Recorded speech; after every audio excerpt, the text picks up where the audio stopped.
The Monday 2025 Brigada News FM Special Coverage. Puntahan natin mga kabrigada si Brigada Maricar Sargan. Nakaboto na nga ho kasi mga kabrigada ito hong si Pangulong Bongbong Marcos dyan ho sa may Mariano Marcos Memorial Elementary School sa may Batac City, Ilocos Sur. Alamin nga ho natin ang karagdagan detalye dyan. Brigada Maricar Sargan, i-brigada mo! Brigada Live Report. Brigada Gap and Brigada Up, nakaboto na si Pangulong sa Alma at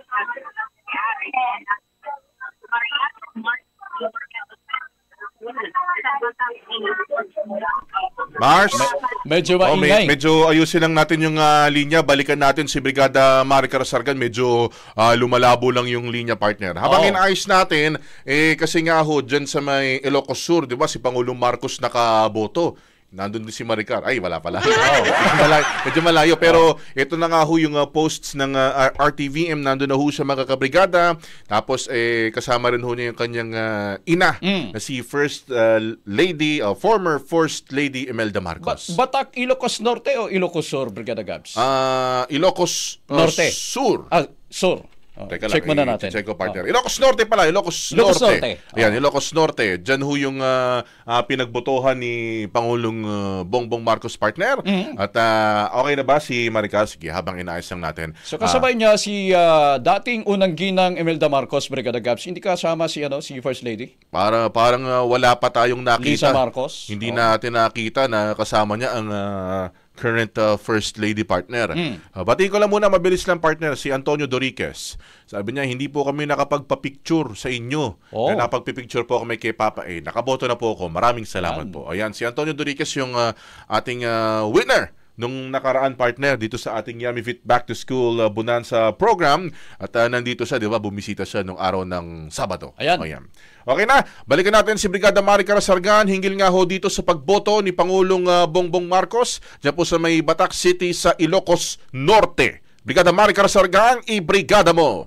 Brigada Live Report.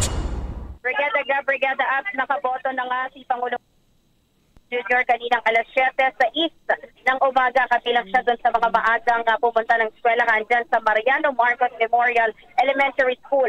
Kasama niyang bumoto itong kanyang ina na si dating First Lady Imelda Marcos at ang kanyang kapatid na si Irene. At hindi na rin siya nagpa-unlock ng interview after niyang makaboto, Brigada Gap and Brigada Up. Okay. Hindi niya ba kasama si First Lady Lisa dyan sa pagboto niya sa may Ilocos Norte? Mukhang hindi natin nakita kasi nakita lang natin kanina, Brigada Gab, si dating First Lady Imelda at yung kanyang kapatid. Yun lang yung nakita natin kasama niya kanina. Okay, sige. Yung yung kanyang anak na si Congressman Sandro, nakasama niya rin ba dyan sa kanyang pagboto dyan sa may Ilocos Norte?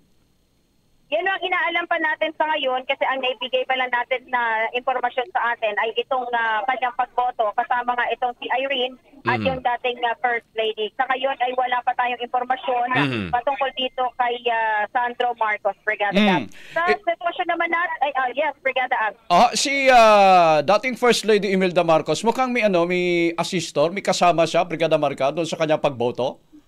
Oo, siyempre kasama, alam naman natin, Brigada Abs, kasama si First Lady, si dating First Lady Imelda sa mga senior citizens na Kaya kinakailangan niya ng assistance sa kanyang pagboto. Okay. Salamat, Maricar. Pero bago yan, iulatan natin yung sitwasyon dito sa Rosauro Almario Elementary School. Napakainit, napakahaba ng pila. Naipit nga ako dito sa haba ng pila dahil yung ibang mga botante ay naghahagdan na lang dahil masyado rin mahaba yung pila sa mga elevator. Kaso ang problema nga lang, pagdating nila dito sa labas ng kanilang paglabas ng kanilang presinto, sa labas ng classroom, napakahaba. Naputol. Mars? Yung pasilyo, Brigada Gap and Brigada Abs. Dito nagsisiksikan yung mga botante. Kaya napakainit. Siguro magpapawas ako dito ng mga 5 kilo dahil sa sobrang pawis. Brigada Maricar, wala bang mga waiting areas dyan, mga waiting sheds na pwedeng masisilungan ng mga naghihintay na kanilang schedule sa pagboto? Sa baba ng eskwelahan, ito kasi 10 palapag ito, Brigada Abs, yung Rosauro Almario Elementary School. Although, ilang palapag lang yung ginamit, nasa 5 palapag lang yata yung ginagamit para sa mga boboto. So, yung sa labas, yung sa baba, although may mga, yung pinaka-ground floor doon, pwedeng pwede doon yung mga botante na ayaw mainitan. Kaso yung labas, open area kasi nasa parang basketball court area yung pinaka-lobby ng building.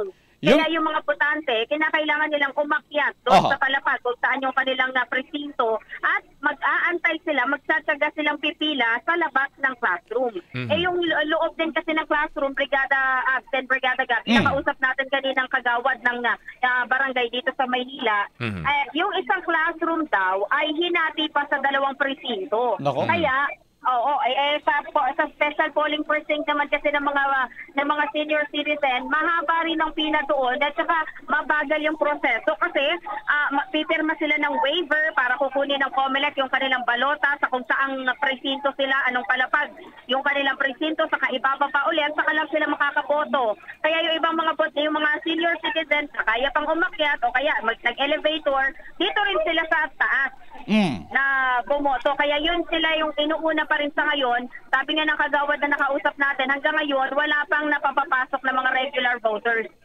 Yung binanggit mo kanina, Brigada Maricar, na napakainit dyan sa kinaroroonan mo. 2 bagay yan Pwedeng mainit kasi tinatamaan ka ng direct sunlight or pwedeng nasa loob ka ng classroom, mainit kasi siksikan, napaka-alansangan ng panahon dyan.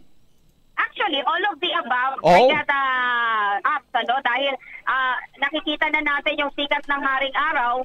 Ano lang kasi itong pasilyo ng classroom, drills lang yung harang, Brigada Abs, Kung may hangin sana, mas makakatulong sa mga botante. Kaso, dahil nga nasisikatan ng araw, plus siksikan pa yung mga botante, kaya dagdag yung init. Yun yung pasakit dito. Inaantay ko nga dahil inaantay. Parang feeling ko, anumang oras mahihilo ko dahil dito sa init. Dahil sa init, dito, lalo na. Wag naman. Dala kayo ng dyan may inuming tubig naman kayo dyan, Maricar. Ang tanong dyan, Brigada Gabs, may mga nakatalaga ba na mga medics dyan na pwedeng tutugon doon sa pangangailangan kapag kami mga nahimatay dahil sa tindi ng init, sa mga emergency situations? Yun ay tatanong natin mamaya kay Brigada Maricar. Kasi sabi niya, kahit siya mainit pala. Hindi siya sigurado. Maricar? Ayan. Hindi na rin kinaya ng ating linya.